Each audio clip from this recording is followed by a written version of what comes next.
Bismillah ar-Rahman ar-Rahim. My name is Fardosa Ahmed Abdullah and I'm the program coordinator for the social protection program in Somalia, Baxnaano.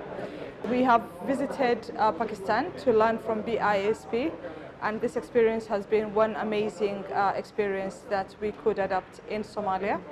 The experiences on the BISP has been extremely amazing, especially on its governance as well as the financial sustainability, how the government of Pakistan has modeled the financing of social protection in Pakistan.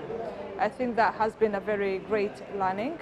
The other learning is on the dynamic updates registry and how that is connected to NADRA to ensure that payment is done very quickly during shocks.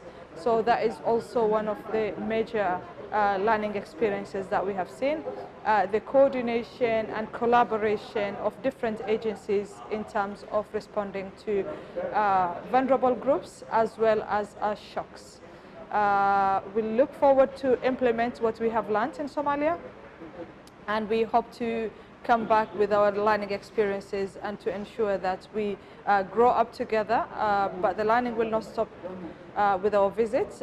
We will be corresponding again and again with BISP and learn more.